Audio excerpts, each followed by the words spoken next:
الحمد لله نحمده ونستعينه ونستغفره ونؤمن به ونتوكل عليه ونعوذ بالله من شرور أنفسنا ومن سيئات أعمالنا من يهده الله فلا مضل له ومن يضلله فلا هادي له ونشهد أن لا إله إلا الله وحده لا شريك له ونشهد أن سيدنا ومولانا محمد صلى الله تعالى عليه وسلم وعلى آله وصحبه أجمعين. أما بعد، قال الله تبارك وتعالى في كتابه المجيد: أعوذ بالله من الشيطان الرجيم، بسم الله الرحمن الرحيم. شهر رمضان الذي أنزل فيه القرآن. وقال النبي صلى الله عليه وسلم: اللهم بارك لنا في رجب وشعبان وبلغنا رمضان، أو كما قال النبي صلی اللہ علیہ وسلم. گرامی قدر سامعین ذی وقار، دینی اور اسلامی معزز بھائیوں، قرآن پاک کی ایک آیت کریمہ اور ہم سب کے پیارے آقا جناب محمد الرسول اللہ صلی اللہ علیہ وسلم کی ایک حدیث مبارکہ پڑھی گئی ہے. اس آیت کریمہ اور حدیث مبارکہ کے اندر رمضان المبارک کی اہمیت اور رمضان المبارک کی فضیلت کو بتایا گیا ہے. رمضان کا مہینہ صبر کا مہینہ ہے. رمضان کا مہینہ توبہ کا مہینہ ہے. رمضان کا مہینہ غم خواری کا مہینہ ہے. رمضان کا مہینہ عبادت کا مہینہ ہے. رمضان کا مہینہ رب رحمان کو راضی کرنے کا مہینہ ہے. رمضان کا مہینہ اپنی زندگی کو بدلنے کا مہینہ ہے. اگر یہ مہینہ آ کر چلا جائے اور ہم اپنی زندگی میں کوئی تبدیلی نہ لائیں تو یہ بڑی محرومی کی بات ہے. اس مہینے کے ذریعے سے ہم اپنی زندگی میں انقلاب پیدا کریں. یہ مہینہ اللہ تبارک و تعالی خوش نصیب لوگوں کو عطا فرماتے ہیں. ہم اللہ کا شکر ادا کریں کہ اللہ نے ہمیں پورے سال زندہ رکھا اور بہت ہی قریب رمضان آ رہا ہے. انشاءاللہ ہم رمضان کی رحمتوں کو، رمضان کی برکتوں کو، رمضان کی عبادتوں کو دیکھیں گے. آپ دیکھیں گے ایسے ایسے لوگ جو پورے سال کبھی نماز پڑھتے ہوئے نظر نہیں آتے ہیں، رمضان میں وہ لوگ بھی مسجدوں میں آپ کو نظر آئیں گے. حدیث میں آتا ہے شعبان المعظم کی آخری تاریخ کو، 29 شعبان کی شام کو نبی علیہ السلام نے صحابہ کے سامنے ایک تقریر فرمائی.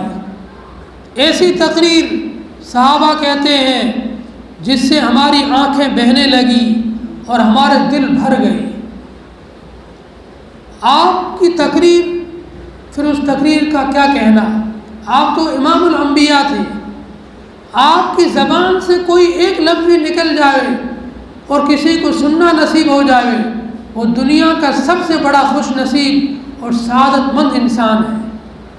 کروڑوں کروڑوں اولیاء مل کر کے اس ایک صحابی کا ادنا درجے کا بھی مقابلہ نہیں کر سکتے ہیں جس نے نبی کو دیکھا ہو، نبی کی زبان سے کلمہ سنا ہو، نبی کی زبان سے کوئی بات سنی ہو جس نے نبی کی تقریر سنی ہو۔ آپ علیہ الصلوۃ والسلام نے شعبان کی آخری رات کو ایک خطبہ دیا، ایک وعظ فرمایا، ایک تقریر فرمائی۔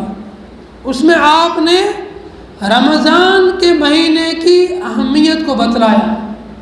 فرمایا ایھا الناس، اے لوگوں، اے انسانوں، اے آدم کی اولاد، قد اظل علیکم شہر مبارک، تمہارے اوپر ایک برکتوں والا مہینہ آ رہا ہے، جس مہینے کے اندر اللہ تعالیٰ ہر چیز میں برکت ڈال دیتے ہیں۔ تمہاری عبادت میں برکت، قرآن کی تلاوتوں میں برکت، تمہاری نمازوں میں برکت، تمہارے رزق میں برکت، تمہاری سلامتی میں برکت، تمہاری صحت میں برکت، ہر چیز میں برکت آ جاتی ہے۔ اور نبی علیہ الصلوۃ والسلام رمضان کی آمد سے پہلے یہ دعائیں مانگتے تھے۔ احادیث کے اندر یہ دعائیں ملتی ہیں۔ حدیث ہے، آپ فرماتے ہیں اللہم سلمنی من رمضان او لی رمضان۔ دونوں الگ الگ کتابوں کے اندر الگ لفظ آیا ہے۔ حدیث کی ایک کتاب کے اندر من کا لفظ آیا ہے اور دوسری کتاب کے اندر لام کا لفظ آیا ہے، معنی دونوں کے ایک ہی ہے۔ اللہم سلمنی لی رمضان، اے اللہ مجھے سلامت رکھ، مصیبتوں سے بچا کر رکھ، پریشانیوں سے بچا کر رکھ، ٹینشن سے بچا کر رکھ، بیماری سے بچا کر رکھ رمضان کے لیے۔ جب رمضان کا مہینہ شروع ہو میں بالکل تندرست ہوں، میں بالکل سلامت رہوں، اور اس سلامتی کے ساتھ میں رمضان کے مہینے میں داخل ہوں، پھر رمضان کی تراویحوں میں، اس کے روزوں میں، اس کی تلاوتوں میں، اس کی عبادتوں میں شریک ہوں اور اس سے لطف اندوز ہوں۔ یہ رمضان کی برکتوں کو اٹھانے کے لیے نبی نے دعائیں مانگی ہیں۔ اللہم سلمنی لی رمضان، اے اللہ مجھے سلامتی کے ساتھ زندہ رکھ، مجھے سلامتی کے ساتھ رمضان کے لیے رمضان تک پہنچا دے۔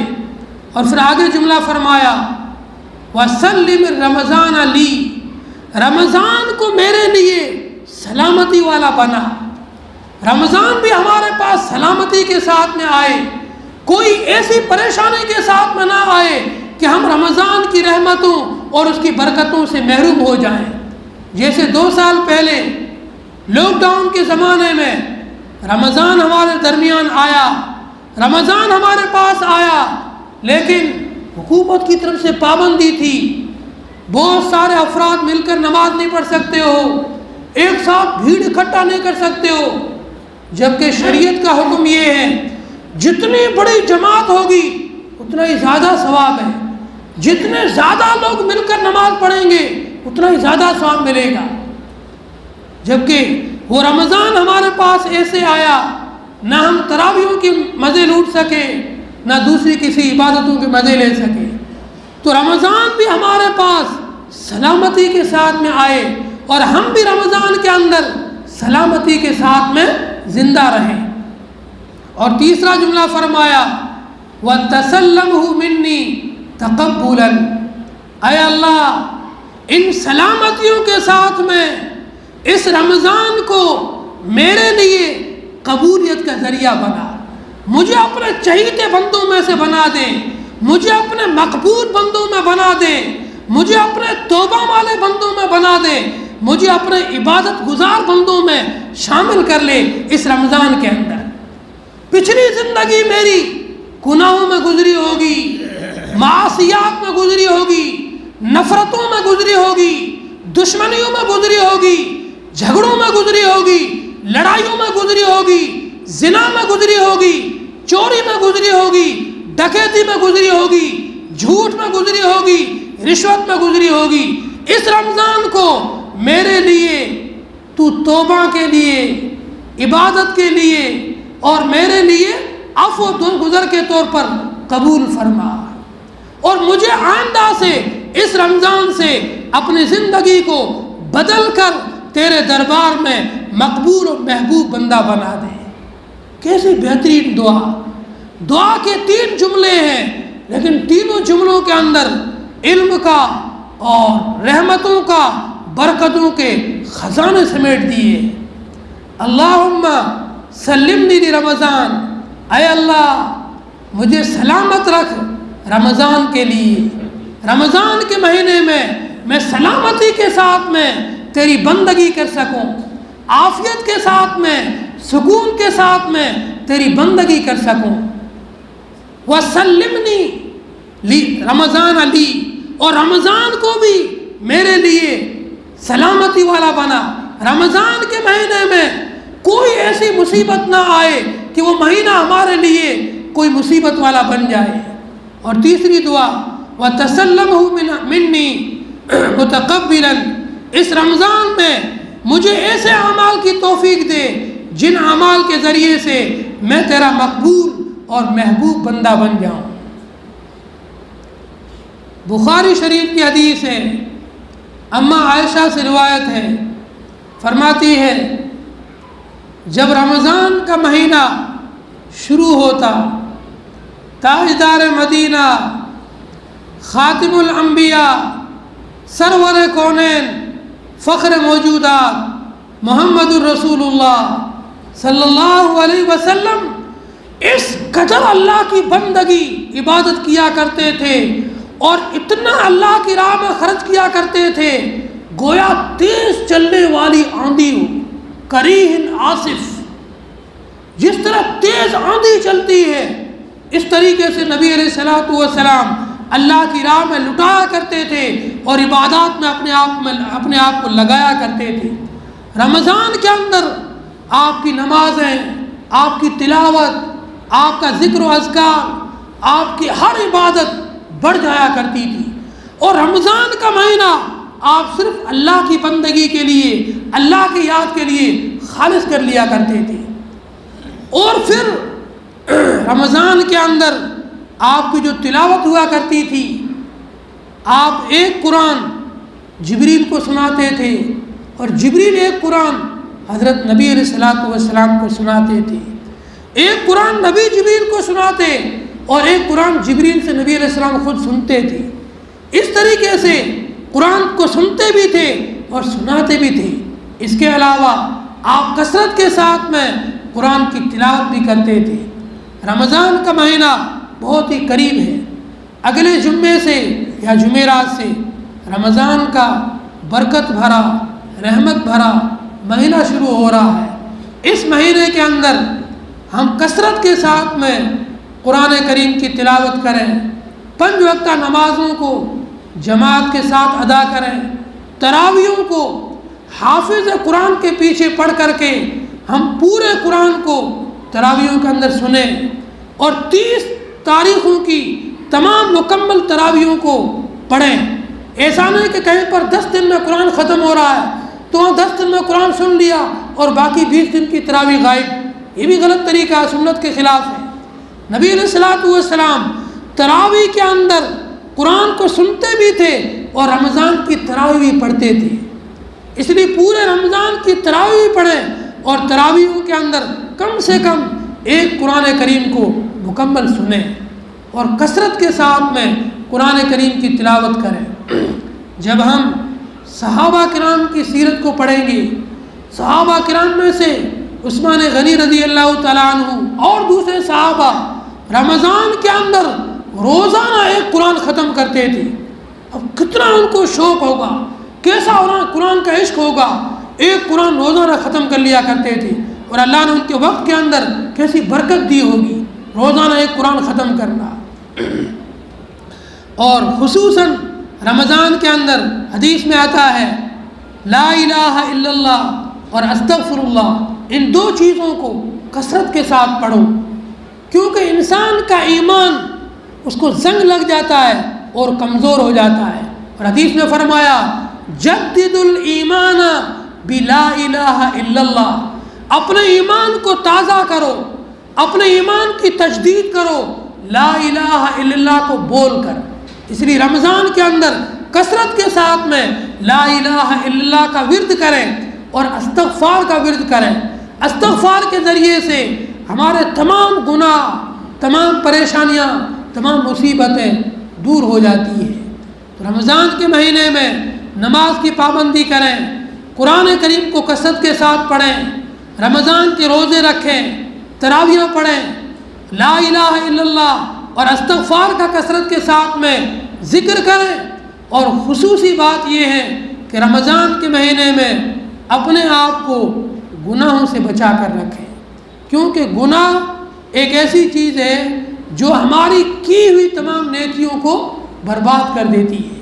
اسی لیے علماء کہتے ہیں اگر تم نماز بھی پڑھتے ہو، غیبت بھی کرتے ہو، روزے بھی رکھتے ہو، غیبت بھی کرتے ہو، تو اپنی نیکیوں کو ایسی تھیلی میں جمع کر رہے ہو جس تھیلی کے نیچے سوراخ ہے، اوپر سے تم کوئی چیز ڈال رہے ہو وہ سوراخ سے نیچے گر رہی ہے۔ ہم نیکیاں اکٹھا کر رہے ہیں، غیبت کے ذریعے سے، بد نظری کے ذریعے سے، برائی کے ذریعے سے اس کو ختم بھی کرتے جا رہے ہیں۔ اس لیے اس رمضان سے ہم پختہ عہد کریں کہ انشاءاللہ آئندہ سے ہماری زندگی پوری شریعت کے مطابق، سنت کے مطابق، اللہ تعالیٰ کی مرضی کے مطابق ہوگی۔ اللہ تعالیٰ ہم سب کو عمل کی توفیق عطا فرمائے۔ جن لوگوں کی سنت ادا کی ہو سنت پڑھ لو۔